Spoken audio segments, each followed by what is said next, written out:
안녕하세요. 저는 평범한 회사에 다니며 아이들을 키우고 있는 40대 엄마입니다. 제 얘기를 워낙 해본 적이 별로 없어서 이런 글을 쓰는 게 어색하기만 한데요. 그래도 이런 기회 아니면 속 얘기 누구한테 털어놓나 싶어 사연을 보내봅니다. 여러분들은 결혼 생활 하시는 동안 행복하셨나요? 결혼을 해서 반대로 후회해 본 적이 있으신가요? 저는 후자 쪽입니다. 보통 어른들이 이런 말을 많이 하잖아요. 남자들은 결혼을 하면 3개월도 못 가고 변한다는 말. 저는 그런 얘기가 남들 이야기인 줄만 알았습니다. 하지만 저도 그런 상황을 겪으면서 머리가 빠질 정도로 스트레스를 받고 힘든 시간을 보냈습니다. 바로 그 사연을 이렇게 용기 내서 적어보도록 하겠습니다. 남편을 처음 만난 건 의류회사에 다니고 있었을 때였어요. 남편은 그 회사 거래처의 직원이었는데 처음엔 눈에 띄지 않았지만 오래 볼수록 괜찮은 사람이었죠. 성실하고 착한 사람이었습니다. 하지만 처음에는 그 이상도 그 이하도 아니었어요. 남편은 저를 이성으로 생각했는지 제게 몇 번 고백을 했지만 저는 받아주지 않았었죠. 하지만 10번 지고 안 넘어가는 나무가 없다고 했듯이 저는 결국 넘어가고 말았습니다. 그때 10번을 찍든 100번을 찍든 넘어가지 말았어야 했는데 지금 생각해보면 그때가 참으로 후회스럽습니다. 그렇게 연애를 하고 처음 1년 동안 그는 정말 제 말이라면 하늘의 별도 따다 줄 것처럼 정성을 다했어요. 이런 모습에 제 마음은 점점 녹아내렸죠. 결국 사귄 지 1년이 조금 넘었을 때 우리는 결혼 준비를 하기 시작했고 양가 부모님께 인사를 드리기 시작했습니다. 시댁은 경상도 구미라는 곳에서 작은 철물점을 운영하시며 살아가는 분들이셨어요. 지금껏 살면서 경상도는 부산 말고는 가본 적이 없었는데 구미를 내려가는 내내 창밖의 풍경을 보니 참 평화롭게 아름다워 보이더라고요. 그래서 저는 예비 시댁에 가는 내내 저의 행복한 결혼 생활을 꿈꿨답니다. 시댁에 도착하자마자 예비 시어머니는 버선발로 나와서 저를 반겨주셨어요. 저희가 오기 3시간 전부터 언제 오나 밖을 내다봤다면서 먼 곳에서 오느라 고생했다며 제 손을 잡아주셨습니다. 아이고, 어서 와. 서울에서 오느라 고생 많았지. 어쩜 이렇게 피부도 곱고 인상이 좋누. 우리 아들이 섹시 하나는 잘 골랐네. 안녕하세요. 처음 뵙겠습니다. 이렇게 반갑게 맞이해 주셔서 감사드립니다. 앞으로 잘 부탁드릴게요. 그래, 그래. 우리도 잘 부탁해. 우선 일로 와. 식사부터 하자고. 시어머니와 시아버지는 저를 백년 손님인 것처럼 잘 대해주시더군요. 이런 시부모님들 때문에 제가 결혼 결정을 잘했다고 생각했습니다. 결혼 후에도 이분들은 우리 아들이 언제든지 힘들게 하면 얘기해. 내가 당장 올라가서 홍군형 내줄 거야. 라고 말씀하시며 항상 제 편을 들어주시는 고마운 분들이셨죠. 유튜브 사연을 들으면 다들 시어머니들이 며느리 못 잡아서 안달이던데 저는 시부모님의 사랑을 듬뿍 받으며 결혼 생활을 시작했답니다. 저희 친정에서도 남편이 마음에 든다면서 반대 한 번 없이 저희의 결혼을 허락해 주셨습니다. 아직도 생각나네요. 결혼식을 진행하면서 사회자가 양가 부모님께 인사라는 멘트가 나왔을 때 손수건으로 한없이 저를 바라보시며 우시는 부모님의 모습. 저는 아직도 그 순간을 잊지 못합니다. 아마 그 순간 부모님은 제가 태어난 순간부터 결혼한 순간까지 모든 기억들이 머릿속에 하나씩 스쳐나가셨겠죠. 저는 그런 부모님의 모습을 보고 부끄럽지 않게 꼭 잘 살겠다고 다짐을 했었네요. 남편은 결혼을 하고도 한결같았어요. 아내인 저를 귀하게 여겨줬고 배려해 줄 줄 알았죠. 친구들이 부러워할 만큼이나요. 결혼 후에 새로 차리게 된 작은 공장 일로 바빠졌는데도 불구하고 저에게 최선을 다했어요. 일과 가정 모두 충실한 그의 모습이 그때는 참 멋져 보였죠. 특히 임신했을 땐 제가 손에 물 하나 묻히지 못하게 했습니다. 그리고 아이를 낳아서도 변하지 않았고요. 퇴근하고 많이 지칠 법도 한데 낮에 당신이 애 봤으니까 이제 내 차례야. 푹 쉬고 있어. 이렇게 말하며 든든한 아빠 역할을 제대로 해줬어요. 이런 남편 덕분에 우리는 흔한 신혼 초 다툼 한 번 없이 살았죠. 이렇게 가정에 충실했던 남편에게 가장 고마웠던 일이 하나 있는데요. 뜻하지 않게 갑자기 제가 엄마를 잃었을 때였어요. 엄마는 유방암에 걸려 투병 생활을 하시다 돌아가셨어요. 이때 저는 너무 큰 충격을 받아 한동안 아무것도 하지 못했습니다. 처음에 유방암이라는 소리를 들었을 때 그래도 암 중에는 가장 약한 암이라고 하니 치료만 하면 금방 나을 수 있다고 생각했습니다. 그래서 엄마가 치료를 받으러 병원을 자주 들락날락거릴 때 치료 잘 받으라고 응원만 해줄 뿐 진심으로 엄마를 위해 제가 해준 건 없었어요. 직장 다닌다는 핑계로, 멀리 산다는 핑계로 모든 부분을 아빠에게 엄마의 간호를 부탁드리기만 할 뿐이었죠. 결국 엄마의 병세는 점점 악화되었고 그 병을 끝내 이기지 못하고 세상을 떠나고 말았습니다. 이때 저를 대신해 장례 절차도 밟고 제가 정신을 놓지 않게 다독여준 게 남편이었죠. 제가 슬퍼서 뭘 먹지도 못할 때 장모님이 당신 이런 모습 보면 마음 편히 하늘로 가시겠어? 내 얼굴 봐서라도 좀 먹어. 어? 하며 제 건강을 살뜰히 챙겨줬습니다. 그 덕에 저는 제 발로 서서 엄마 가시는 길을 지킬 수 있었죠. 그렇게 장례식을 마치고 저보다 더 힘들어 하시는 분이 계셨습니다. 바로 저의 아버지셨어요. 아빠는 장례를 치르는 동안에는 저희들에게 내색은 안 하셨지만 장례가 끝난 후 집에 혼자 계실 때는 많이 울적해 하셨습니다. 둘이서 혼자가 되는 이 현실을 부정하고 싶어 하신 듯 보였죠. 그럴 때마다 아빠는 술을 한 잔 먹고 우시면서 저를 찾으셨습니다. 미수가, 나 네 엄마 없이 못 살겠다. 너무 답답하고 술 없이는 잠을 못 잘 정도로 너무 힘들구나. 차라리 나도 네 엄마를 따라가고 싶어. 40년을 한 입을 덮고 살았는데 지금은 없다는 사실이 아직도 믿겨지지가 않어. 아빠, 그만 우세요. 살 사람은 살아야죠. 제발 술 그만 드시고 우리 생각 좀 해주세요. 아빠가 자꾸 이러면 저도 불안해서 일이 안 잡힌다고요. 그래, 미안하구나. 괜히 전화해서 너한테 근심만 끼친 것 같구나. 미안하다, 우리 딸. 아빠는 이렇게 말씀하시며 제 가슴을 찢어지게 아프게 하신 적도 많았습니다. 동네에서 소문난 인고 부부였던 엄마, 아빠. 아빠는 결국 엄마를 잃은 슬픔을 극복하지 못하고 극단적인 선택을 하셨습니다. 엄마가 돌아가시고 정확히 석 달째 접어드는 시기였어요. 천만다행히도 옆집에 사시는 김씨 아저씨가 발견해서 빠르게 병원으로 이송할 수 있었고 목숨은 건질 수가 있었습니다.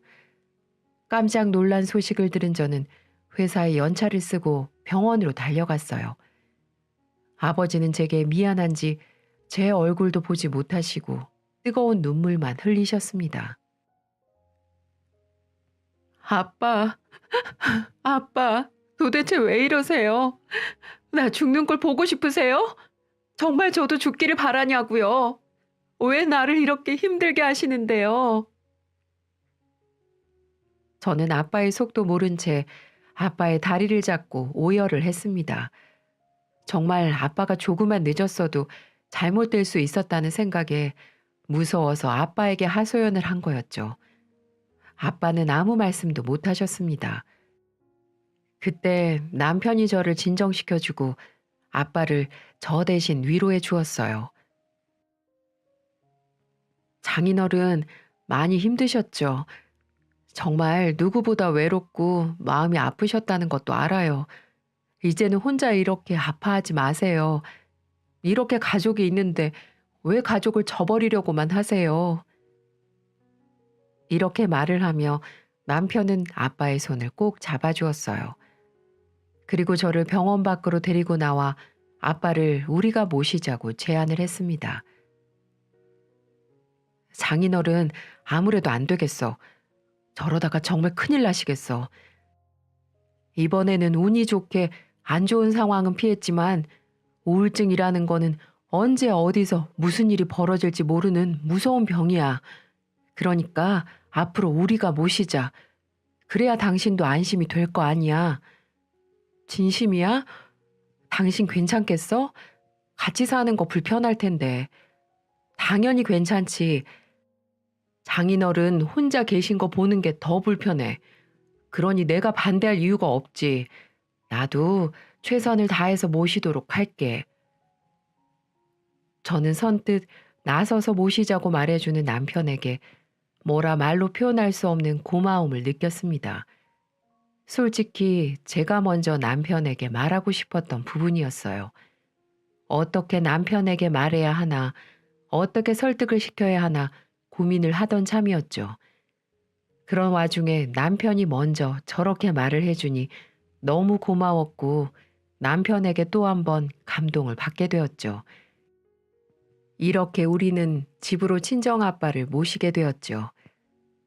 아빠가 집에 오신 후부터 우리 집 풍경은 많이 바뀌었어요. 아빠와 남편은 정말 친한 부자 사이처럼 지냈습니다. 주말 아침이면 항상 일찍 일어나 둘이 사우나도 갔다 오고 저녁에는 남편이 술 좋아하시는 아빠 술 상대도 해드리곤 했습니다. 둘 다 술이 많이 들어가면 아버지, 아들 하며 허물없이 대화하는 게 참 보기 좋아 보였습니다. 아빠는 아들 하나 더 생겨서 좋다면서 많이 밝아지셨고 저도 아빠가 외롭지 않게 웃으며 지내는 걸 보니 마음이 편했어요. 그런 덕분에 아빠는 꾸준히 병원 치료를 받으면서 우울증 증세가 많이 좋아지셨고 다시 예전의 모습으로 돌아오기 시작했습니다. 하지만 10년이면 강산도 변한다더니 남편도 어느 순간부터 변하기 시작했습니다. 그때는 제가 두 아이를 낳고 키우다가 다시 직장을 다니는 순간이었습니다.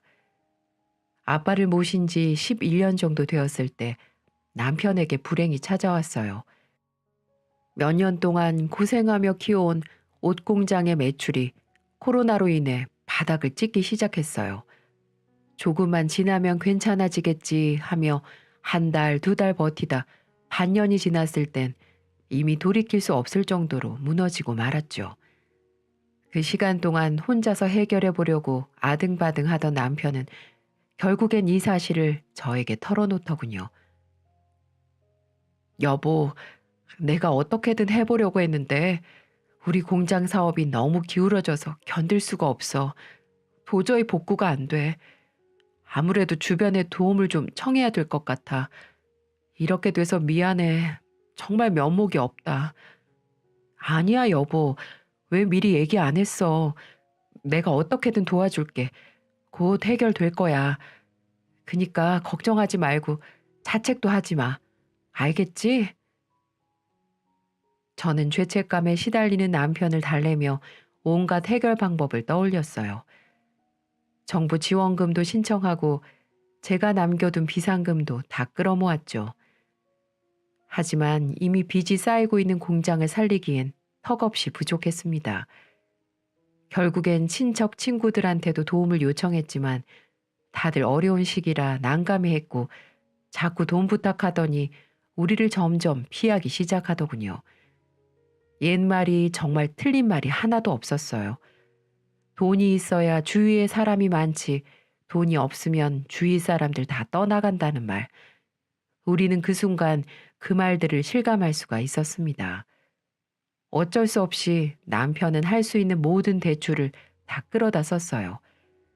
은행 대출부터 집 담보대출에 신용대출까지 손을 대가며 공장을 살리려 애를 썼지만 밑 빠진 독에 물붓기였죠. 바로 그때 우리에게 손을 내민 사람이 바로 아빠였습니다. 아빠는 수중에 7천만 원을 가지고 계셨는데 그 돈을 전부 남편 사업 자금에 보태 쓰라고 주셨습니다. 그 돈은 아빠가 우리에게 오실 때 집을 팔았던 돈이었어요. 김서방, 이거 밖에 마음 같아서는 더 많이 도와주고 싶지만 내가 능력이 안 돼서 이것밖에 못 주겠네. 이게 내 전 재산이지만 자네한테 주는 돈은 아깝지 않아. 난 우리 사위를 믿어. 그러니 이 돈으로 급한 불부터 해결해봐. 아빠는 정말 전 재산의 90%를 남편에게 주셨습니다. 남편이 그랬던 것처럼 이번에는 아빠가 남편의 손을 잡아주었던 거였어요. 하지만 아빠의 응원과는 달리 남편의 사업은 좋아질 기미가 안 보였어요. 설상가상으로 여기저기서 물품 대금을 못 받으면서 결국 최악의 순간까지 와버렸습니다. 이런 시기에 남편만 힘들었겠어요? 거래처, 하청업체 전부 다가 힘들었겠죠. 한순간에 나라까지 떨어지니 남편은 평소 밝고 자신감 넘쳤던 모습은 온데간데 없이 점점 예민해지고 망가져만 갔습니다. 결국 더 이상 할 수 있는 게 없다고 느껴지자 방구석에 하루 종일 처박혀서 소주 병나발이나 부는 게 다였죠. 더 이상 손도 쓸 수 없는 상황 속에서 저는 무너진 남편을 대신해 아이들과 아빠를 보살피는 데 집중할 수밖에 없었고, 이런 하루가 반복되다 보니 남편과 저는 점점 멀어져만 갔습니다. 정신을 차렸을 때 남편은 이미 알코올 중독자가 다 되어 있더라고요. 술이 없으면 잠도 못 자고 손까지 덜덜 떨었어요. 게다가 점점 말도 험하게 하고 성격이 사나워지는 게 보였죠. 그러나 불행은 혼자 오지 않는다고 했던가요? 남편 신경 쓸 새도 없이 아버지의 건강에 적신호가 들어오기 시작했어요. 눈에 띄게 살이 빠지시고 황달까지 오는 게 심상치가 않았죠. 연세가 이미 75세가 넘으신 터라 몸은 허약해진 상태였고 서둘러 아주대병원에 모시고 가서 검사해 보니 결과는 불행하게도 췌장암이었습니다. 세상에 많고 많은 암 중에서 그 살기 어렵다는 췌장암이라니, 이를 어째. 눈앞이 깜깜해지는 것 같았죠. 그나마 다행히도 아빠는 지금 이 상황까지 대비를 해놓은 상태였습니다. 아빠는 예전부터 암보험을 가입해 놓으신 상태였어요. 보험사에 전화해서 상황을 말하고 알아보니 수령 가능한 보험금이 1억 정도라고 했습니다. 그걸 듣자 한시름 놓은 기분이었어요. 병원에서는 췌장암 2기라고 했고 수술을 하면 5년 생존율이 50% 정도는 된다고 하더군요. 그래서 거기에 희망을 갖고 치료를 해나가기로 했습니다. 우리는 아빠가 최대한 병마와 싸워서 이길 수 있도록 최선을 다했어요. 남편도 그때만큼은 술을 줄이고 아버지를 보살피는 듯 했습니다. 저는 낮에는 직장을 다니느라 남편이 아빠를 간호해주고 챙겨주었는데 그때는 참으로 고마웠어요. 이제야 다시 정신을 차렸나 싶었죠. 그러던 어느 날 조심스럽게 제게 충격적인 부탁을 하기 시작했습니다. 여보, 나 부탁이 하나 있는데 들어줄 수 있어? 뭔데? 이런 말 하기 정말 미안한데 이번에 장인어른 보험금으로 받는 돈 있잖아. 그중에 1억만 잠깐 빌려주면 안 될까? 내가 꼭 갚을게 진짜. 뭐? 당신 미쳤어? 그 돈이 어떤 돈인데 그 돈을 빌려달래. 그건 절대 안 돼. 남편은 아빠가 보험금으로 1억을 받은 걸 알고는 그 돈을 탐내기 시작했습니다. 저는 말도 안 되는 걸 부탁하는 남편에게 절대 안 된다며 크게 소리를 쳤죠. 그러자 남편은 막무가내로 저를 설득하려고 하는 겁니다. 당신 나 힘든 거 알잖아. 나 진짜 죽고 싶어. 안 돼. 차라리 사업을 정리해. 내가 지금 일하고 있잖아. 당신도 다른 일 알아보면 되고. 사람이 왜 이렇게 욕심이 끝이 없어. 저번에도 아빠가 7천만 원 도와주셨는데 이제는 보험금까지 탐내는 게 말이 돼? 당신은 나 불쌍하지도 않아? 당신 아버지만 사람이야? 나도 살고 싶다고. 내가 지금껏 장인어른에게 어떻게 했는데 나도 도움받을 자격이 있다고. 남편은 본인이 지금껏 할 만큼 했으니 보상이라도 받고 싶어 하는 듯 말을 하더군요. 정말 말하는 게 사람이 아니었어요. 그래서 우리의 대화는 점점 싸움으로 번지게 되었죠. 어떻게 힘든 사람한테 그렇게 말해? 췌장암이 얼마나 무서운 병인 거 당신 몰라? 진짜 그놈의 돈 때문에 이렇게 망가지는구나. 망가지다니. 나도 우리 가족을 위해서 이러는 거 아니야. 그리고 장인어른 나이가 고령이라 건강보험이랑 나라에서 지원해주는 걸로 충분히 치료받을 수 있어. 나도 전부 알아보고 당신한테 이런 부탁을 하는 거 아니야. 그리고 당신 아버지는 나이도 많고 병들었지만 난 아직 살 날이 많이 남았는데 그럼 나를 우선시해야지. 그럼 지금 우리 아빠 늙었으니까 그냥 죽어도 된다는 말이야? 아니 말을 왜 그렇게 해? 네가 그렇게 말한 거 아니야? 아유 열받아 죽겠네. 어쨌든 너 같은 알코올 중독자한테는 한 푼도 안 줄 거니까 그렇게 하라. 한참 실랑이 끝에 저는 결국 방문을 쾅 닫고 나와버렸고 부부 사이는 돌이킬 수 없이 나빠지기 시작했어요. 남편은 결국 마지막 희망마저 제가 버렸다고 생각하는지 그날부터 가족들에게 거칠게 나오기 일쑤였죠. 남편은 낮엔 어딜 돌아다니는지 한동안 사라져 있다가 밤이면 술에 잔뜩 취해서 소리를 지르면서 들어오곤 했습니다. 아이들도 아빠가 무서워졌다면서 피하기 바빴죠. 그럴 때면 온갖 욕을 하면서 화를 내기 시작했어요. 이놈의 집구석은 가장이 왔는데도 쳐다보지도 않지? 그네도 모르는 것들. 이게 다 망할 노인네랑 여편네 때문이야. 남편이 죽겠다는데 지 핏줄만 따박따박 챙기는 거 봐라.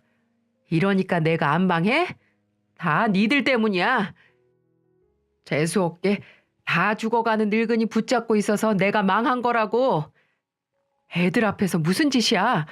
불만 있으면 꺼지든가. 왜 여기서 지랄이야? 남 탓하지 말고 정신 좀 차려 제발. 이런 식으로 밤마다 반복되는 실랑이에 저는 지쳐만 갔고 날이 갈수록 점점 남편은 공장이 망한 게 장인 때문이라는 피해망상에 사로잡히는 것 같았어요. 이것 때문에 정신병원에 보내려고도 해봤지만 남편 망하게 한 것도 모자라서 이제 정신병자 취급한다며 난리를 치는 바람에 실패했죠.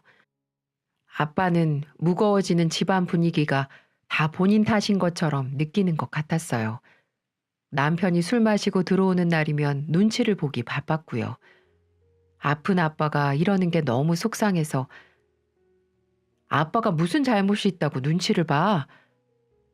하고 말하면 아빠는 다 늙은 게 안 떠나고 이렇게 미련스럽게 남아있는 게 잘못이지. 미안하다. 이렇게 말하곤 했어요. 그럴 때마다 저는 마음이 찢어질 것만 같았죠. 이 때문에 스트레스를 너무 받으니 건강했던 저도 탈모까지 오더라고요. 제 상태를 보면 아빠는 아무 말도 못하게 더 심했겠죠. 하지만 회사마저 그만두면 애들 당장 먹고 입을 것도 없이 집에서 쫓겨날 판이니 이러지도 저러지도 못하며 그저 내일은 좀 잠잠하기를 바랄 뿐이었습니다.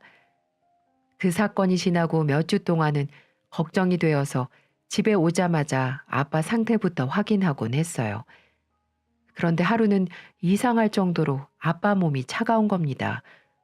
지나치게 기운도 없어 보였고 곧 쓰러질 것 같았어요. 더 상태가 나빠져서 그런가 싶어 놀라서 물었죠. 아빠 몸이 왜 이래? 어디 아파? 아니야, 겨울이라 그런 거지. 신경 쓰지 마라. 아프면 병원 가라니까. 갔어, 아까. 진짜? 어떻게? 부축 없이는 잘 못 걷는 아빠가 병원을 다녀왔다니 그래도 남편이 같이 가줬구나 싶어 저는 그나마 다행이다 싶었어요. 그래서 고맙다고도 말할 겸 남편에게 갔죠. 병원 갔다 왔어? 웬일이야? 뭐라는 거야? 무슨 병원? 하루 종일 집에 있었는데. 아빠 병원 같이 갔다 온 거 아니야? 내가 아침에 같이 다녀오라고 부탁을 했었잖아. 네 아빠 병원? 그걸 내가 왜 가? 네 아빠인데. 뭐야 그럼 어떻게 아까 귀찮게 내 방문 한참 두드리다가 조용해졌었는데 그때 갔다 왔나 보네. 거봐 그 인간 멀쩡하다니까. 혼자 병원도 가고. 그날은 아빠가 병원 가는 날짜였어요. 그래서 제가 출근하기 전에 아빠 병원 좀 모시고 갔다 오라고 신신당부를 했습니다. 하지만 알고 보니 남편은 그 시간에 소주와 배달 안주를 시켜 먹었고 병원 갈 시간에 소주를 마시느라 아빠 혼자 가게 놔뒀던 거였습니다. 결국 아빠는 그 추운 날씨에 아픈 몸을 이끌고 혼자 병원에 다녀온 거였어요. 저는 항암 치료 때문에 몸도 잘 가누지 못한 아빠를 다른 이유도 아니고 소주를 마시느라 혼자 가게 내버렸다는 사실에 분노를 금할 수가 없었어요. 야, 당신 사람 맞아? 돈 줄 때만 너도 장인어른이지? 아픈 사람을 이 추운 날 혼자 병원에 보냈다고? 미쳤냐? 쓰러져서 큰일이라도 났으면 어쩔 거야? 내가 왜 당신 말을 들어야 하냐고? 귀찮으면 안 갈 수도 있는 거지. 그렇게 불안하면 요양원에 버리던가. 왜 남의 집에 와서 사람을 귀찮게 하는데?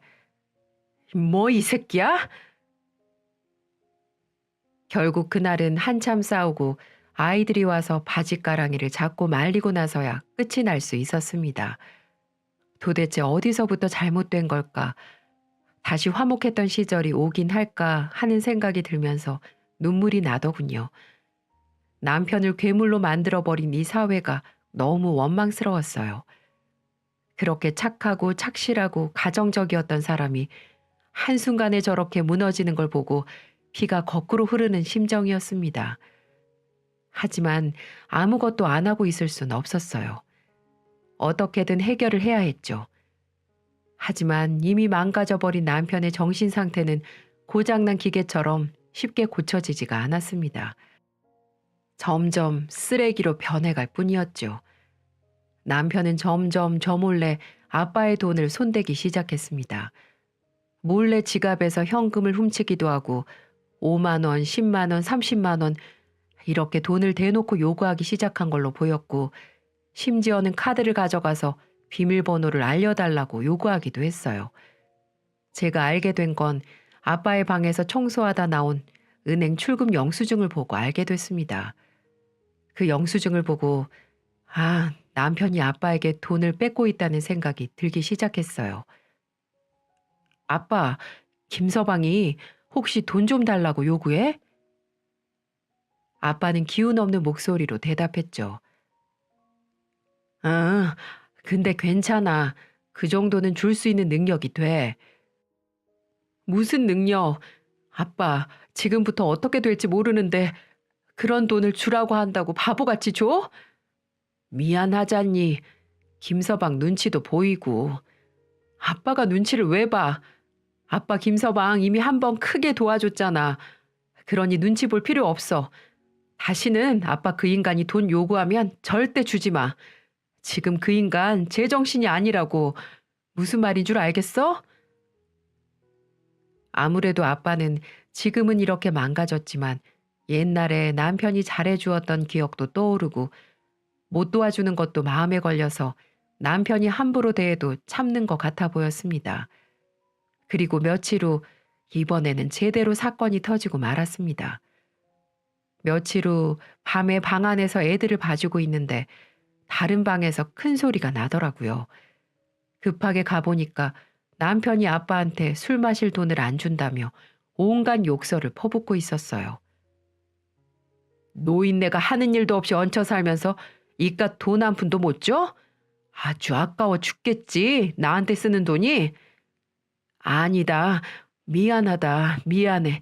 근데 주면 안 된단다. 하도 큰 소리가 나니까 아빠가 키우던 강아지도 남편을 향해 짖기 시작했어요. 그걸 보고 남편은 더 열이 받았는지 소리를 쳤죠. 이 왜 안 되는데? 네 개새끼 밥 사줄 돈은 있잖아. 내가 아주 집구석 개새끼보다도 못하지? 그리고는 화를 주체하지 못하고 앞에 있는 강아지를 때리기 시작했어요. 강아지는 너무 놀라서 깨갱거리면서 베란다로 도망쳤고 남편은 쫓아가서 발로 차버렸죠. 제가 말릴 틈도 없었어요. 뒤늦게 쫓아갔지만 이미 많이 맞은 후였죠. 다친 강아지가 입에서 피를 토할 지경인데도 남편은 멈추지 않았어요. 그걸 보니 정말 소름이 끼쳐서 몸이 잘 안 움직여지더라고요. 아빠는 안 된다고 소리치며 나서서 몸으로 감쌌고 저는 남편을 베란다에서 있는 힘껏 밀어내며 말렸어요. 아이들은 무서워서 엉엉 울기 시작했고요. 그러자 그제서야 남편은 발길질을 멈추고 씩씩거리며 밖으로 나갔습니다. 이 사건 이후로 저는 폭력에 손을 댄 남편과 같이 살아도 될까 정말 많은 고민을 하기 시작했습니다. 남편 한 명 때문에 옆에 있는 모든 사람들이 힘들어했고요. 갈수록 폭력이 익숙해진 남편은 더 큰 일을 저지르기 시작했습니다. 특히 술을 마시면 멈출 줄을 몰랐죠. 어느 날도 어김없이 잔뜩 취한 남편이 집에 인사불성해서 들어왔더라고요. 저는 꼴도 보기 싫어 방에 들어가 문을 닫고 있었고요. 근데 잠시 후 방 밖에서 소란스러운 소리가 들려 나가보니 남편이 아빠 앞에서 손을 번쩍 들고 얼굴을 때리려는 게 아니겠어요? 저는 너무 놀라 달려가 팔을 낚아채고 말했죠.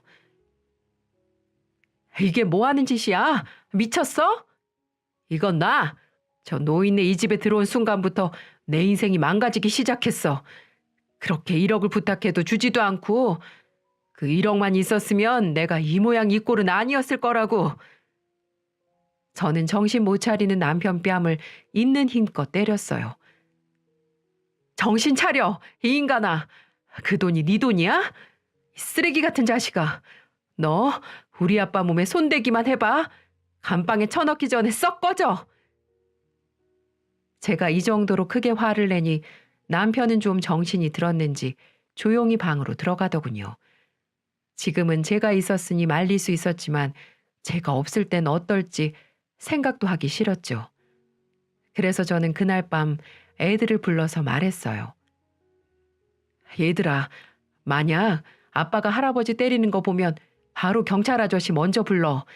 그리고 엄마한테 꼭 말해. 알았지? 너네가 엄마 대신에 할아버지 지켜줘야 해. 걱정 마, 엄마.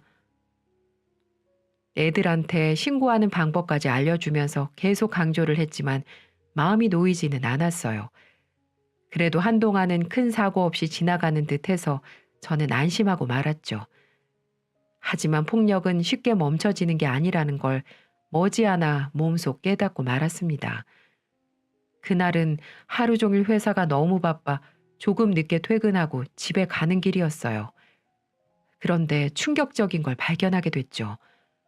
웬 할아버지가 맨발로 속옷만 입은 채 저 멀리서 뛰어오는 거예요.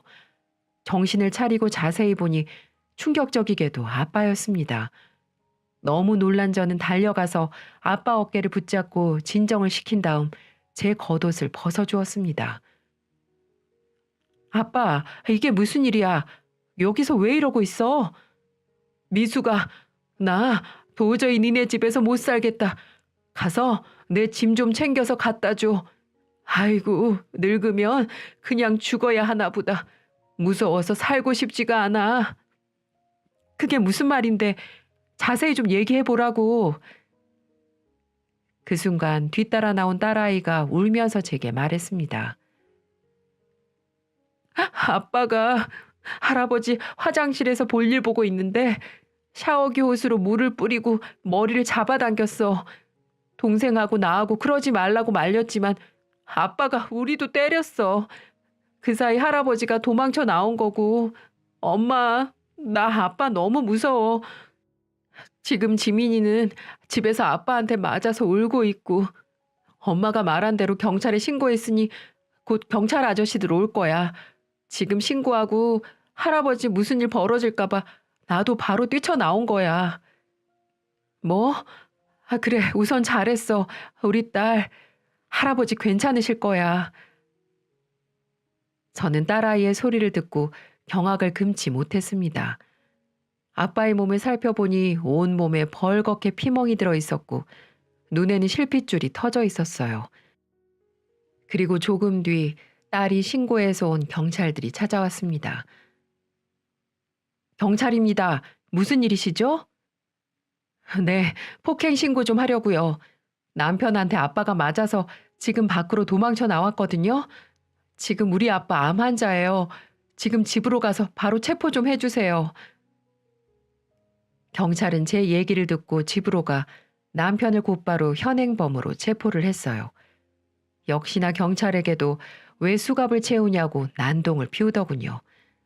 심지어는 경찰에게까지 욕설을 하며 왜 나를 잡아가냐고 소리를 지르기 시작했어요.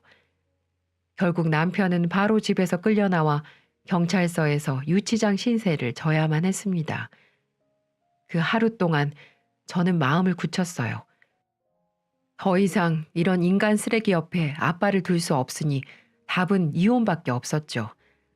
남은 거라곤 더 일찍 결정할 걸 하는 후회뿐이었어요. 더 웃긴 건 남편이 하루 만에 경찰서에서 풀려났다는 겁니다. 저는 이렇게 빨리 풀려날 줄 몰랐어요. 아마 남편이 동종 전과가 없고 아빠가 처벌을 원하지 않는다는 표현을 해서 풀려난 듯 보였습니다. 바보 같은 아빠. 아빠는 그렇게 당하면서도 사위의 더 큰 불행을 원하지 않았었나 봅니다. 저는 남편이 경찰서에서 돌아오자마자 이혼 서류를 눈앞에 던졌습니다. 자, 서명해. 너 범죄자니까 이제 이혼도 쉽겠다. 참 고맙다. 뭐? 갑자기 왜 이혼을 해? 어제 일 때문에 그래? 나 진짜 술 취해서 기억이 안 나. 기억 안 나면 그만 처마시고 정신병 약이나 먹어 제발. 그리고 마지막으로 조언해 주는 건데 피해망상 집어치우고 정신 좀 차리고 살아. 더 이상 망가지지 말고. 그럼 잘 있고 법원에서 보자. 이젠 술 핑계 대는 것도 더 들을 가치가 없었죠. 남편은 계속 억울하다면서 끝까지 자기 잘못을 모르더라고요. 이런 인간을 이제야 벗어나다니 참 바보같이 살았다 싶었어요. 그리고 저는 곧바로 아빠와 애들을 데리고 나와 잠시 머무를 수 있는 작은 집 하나를 얻었습니다. 내 식구 살기는 넉넉지 않았지만 그래도 전보다 훨씬 숨통이 트이는 느낌이었어요. 아빠는 딸이 본인 때문에 이혼한다며 계속 마음 아파하셨지만 그래도 이사 후 시간이 흐르니 점점 안정을 되찾아 가셨습니다. 한편 남편은 막상 이혼이 진행되는 걸 보니 두려웠는지 뒤늦게 반성을 하며 전화로 용서를 구하더군요. 미안해. 내가 미쳤었나 봐. 제발 용서해줘. 내가 직접 장인어른 뵙고 사과드릴게. 이제야 잘못한 건 알겠니? 그럼 이것도 알겠네. 네가 한 짓은 평생 용서 못 받는다는 거. 알지. 아는데 더 이상 아무도 곁에 없으니까 미쳐버릴 것 같아. 애들이라도 한 번만 보면 안 될까? 너 같은 범죄자한테 내 애들을 어떻게 보내? 절대 안 되지. 그냥 죄값 치른다 생각하고 평생 외롭게 살아. 제가 아무리 설득해도 봐주지 않자 결국 남편도 어쩔 수 없이 이혼에 동의했습니다. 그렇게 법원에서 이혼 도장을 찍고 헤어지면서 다시는 만날 일이 없기를 기도했죠. 이혼 후 새로운 생활에 적응하고 한참이 지나 꽤 살만해졌을 때쯤 저는 잊고 살던 시부모님으로부터 뜻밖의 소식을 접하게 되었습니다. 남편이 4층 건물에서 극단적인 선택을 해 병원에 실려갔다는 소식이었죠. 극단적인 선택을 할 만한 사람은 아니었는데 어찌된 일인지 물어보니 저와 이혼을 하면서 많이 힘들었다고 해요. 아이들도 아빠 보기를 거부하고 저마저도 냉정하게 돌아서니 시부모님에게 울면서 마지막 작별 인사를 구했다고 합니다. 시부모님은 놀라서 곧장 경찰에 신고를 했고 경찰은 바로 전 남편을 수소문하기 시작했는데 지나가는 행인을 통해 발견이 돼 남편은 그 시간에 병원에서 응급수술을 받고 있다고 했습니다. 다행히도 전 남편은 생명에는 지장이 없었지만 그날 이후 휠체어 신세를 져야만 했다고 했습니다. 이 세상이 외롭고 힘든 나머지 스스로 삶을 마감하려고 했던 남편은 오히려 더 불행한 인생을 살게 된 거였죠.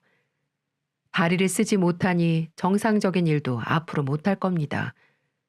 착한 시부모님들이 무슨 고생인가요? 지금은 구미에 있는 시부모님 집으로 내려가 고독한 인생을 살고 있다고 들었습니다. 정말 안타까웠어요. 저는 전 남편과 이혼을 한 그 순간까지도 아이들 아빠이니 제발 다시 정신 차리고 새 인생을 살기를 바랬습니다. 다시 정신을 차리면 아이들도 다시 보여주려고 했고요. 하지만 남편의 잘못된 선택으로 인해 본인과 본인 가족들만 더 힘들어진 상황이 돼버렸네요. 부디 지금부터라도 정신을 차려 인생을 착실하게 살길 바랄 뿐입니다. 아빠는 계속해서 항암 치료를 받으며 고생을 하고 계세요. 어떨 때는 힘들어서 포기하고 싶다고 말을 하실 때도 많아요. 하지만 저는 절대 포기할 수 없습니다. 저와 제 아이들은 하루빨리 아빠가 다시 일어날 수 있도록 열심히 보살펴 드리고 있답니다. 제 사연은 여기까지입니다. 아마 제 사연을 들으신 분들은 많은 생각들을 하실 것 같아요. 참 우리 아빠가 불쌍하다고 생각드신 분들도 많으실 거고 남편 욕하는 분들도 많으실 테고요.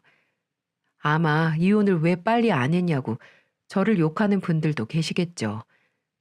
앞으로는 이런 소리 듣지 않도록 열심히 살아가도록 하겠습니다. 요즘 우리나라가 살기 많이 힘드시죠? 그로 인해 세계에서 극단적인 선택을 하는 분들이 5위 안에 든다고 들었어요. 물론 저도 살아가면서 힘들다 보면 그런 생각을 안 해본 건 아니지만 가족들을 보고 참고 견뎠습니다. 이걸 보시는 모든 분들은 혹시라도 그런 안 좋은 마음 갖고 계신다면 다시 한번 주의 한번 돌아보시기 바랍니다. 그럼 분명 나를 사랑해주고 나를 아껴주고 나를 응원해주는 사람들이 있을 거예요.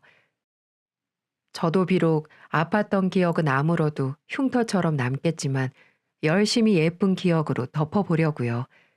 그러다 보면 분명 더 좋은 날이 오겠죠. 여기까지 제 긴 사연 들어주셔서 감사합니다. 여러분, 항상 건강하세요.